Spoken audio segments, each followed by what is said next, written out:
Frontline Updates, where we delve deep into military strategies and updates from conflict zones. Today, we're discussing the progress of the ongoing special military operation as of March 16, 2025. I'm your host, Sharifa Muhammad MGT. I'm Colonel A.C. Oguntoye, an infantry officer. Deep penetration in enemy defense. The center group of forces advanced deeply into Ukrainian defenses, effectively dismantling the military structure in areas stretching across multiple settlements in Donetsk People's Republic, capturing or destroying numerous personnel, armored vehicles, and artillery. Welcome to Frontline Updates, your trusted source for the latest developments on security and defense operations involving military forces. I'm your host, and today we have an exclusive interview with Colonel A.C. Oguntoye, who will provide insights into the progress of the special military operation as of March 16, 2025. Colonel Oguntoye, thank you for joining us. Thank you for having me. Let's start with the Kharkiv direction. What's the latest from that sector? In the Kharkiv direction, our North Group of forces has been actively engaging Ukrainian formations, specifically an assault battalion of the Armed Forces of Ukraine and elements of the Border Service of Ukraine. Operations in Perovskoye and Kazachya Lopan have inflicted significant losses on the enemy. Ukrainian forces lost up to 70 servicemen, along with multiple vehicles, artillery pieces, and an electronic warfare station. That sounds like a successful engagement. What can you tell us about the West Group of Forces? The West Group of Forces has made significant tactical advancements. We engaged and defeated enemy units in Iziumskoye, Vyshai Solnoy, Borovaya, Druzhelyabovka, Katarinovka in Kharkiv, and Novoy in the Donetsk People's Republic. Ukrainian losses in this area were substantial, with 240 servicemen neutralized. Our forces also destroyed 2 U.S.-made M113 armored personnel carriers, an armored combat vehicle, 10 transport vehicles, 4 field artillery guns, a Grad multiple launch rocket system, and 2 Quartus electronic warfare stations. With such consistent pressure on Ukrainian forces, how has the Southern Group of troops progressed? The Southern Group has taken control of more advantageous lines and positions while defeating enemy formations. We successfully engaged 7 mechanized, airmobile, mountain assault, and assault brigades, a brigade of unmanned systems, and a territorial defense brigade in key locations across Seversk, Novaya Poltavka, Krimskoye, Novolinovka, Gorky, Pleshchievka, Dranovka, Konstantinovka, Nikiforovka, Stupachki, and Ivampoli in the Donetsk People's Republic. Ukrainian forces suffered 305 casualties, and we neutralized a tank, an armored combat vehicle, 4 vehicles, and 7 artillery pieces, including 4 Western-made ones. A Croatian-made RAK-SA-12 multiple rocket launcher and a material warehouse were also destroyed. That's another strong performance.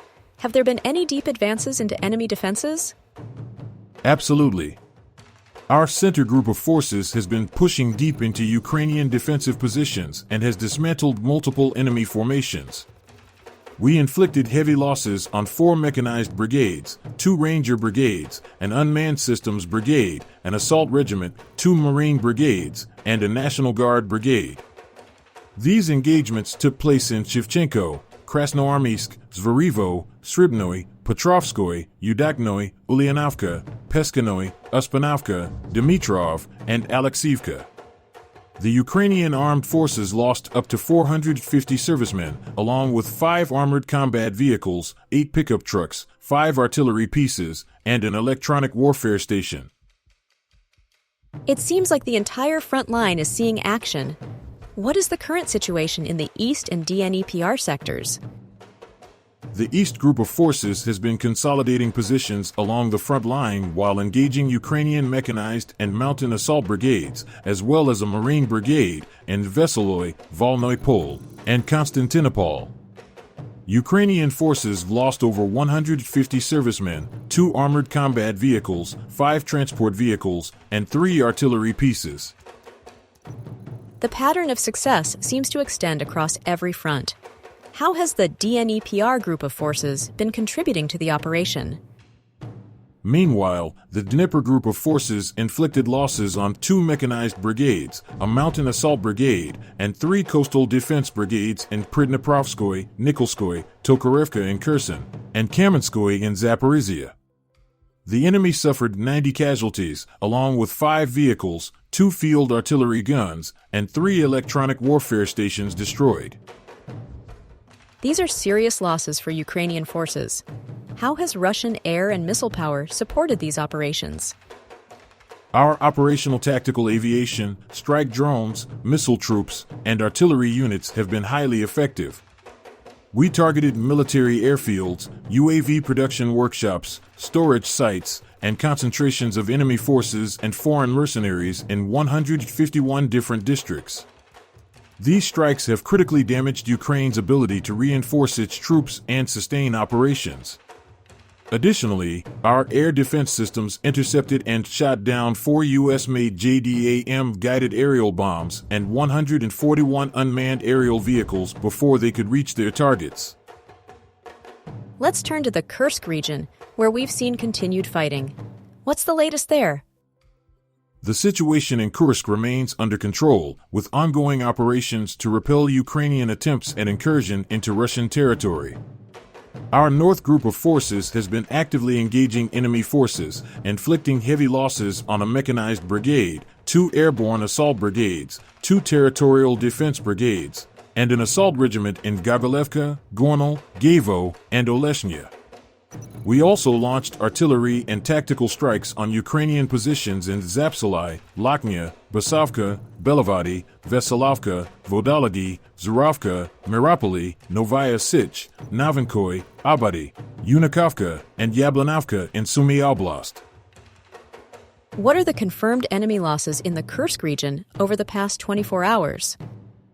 In the past 24 hours, Ukrainian forces lost 220 servicemen, a tank, 2 armored personnel carriers, an armored combat vehicle, 5 transport vehicles, and 3 artillery guns. A UAV control center was also destroyed. And what are the total confirmed losses in the Kursk direction since the beginning of operations?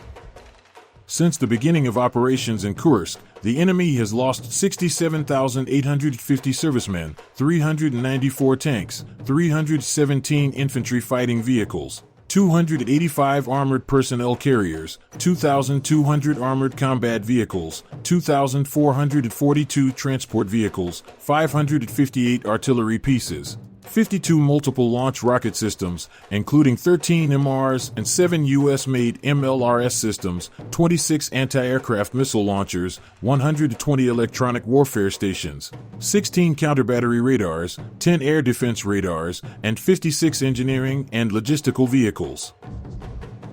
Those are staggering numbers. What is the immediate objective moving forward? The operation to destroy all remaining Ukrainian formations continues. Our focus remains on territorial control, eliminating remaining resistance pockets, and securing key logistical hubs. We are systematically degrading enemy combat power and ensuring long-term operational success. Colonel, thank you for providing such a detailed briefing on the current military situation. Your insights are invaluable to our understanding of the conflict's dynamics.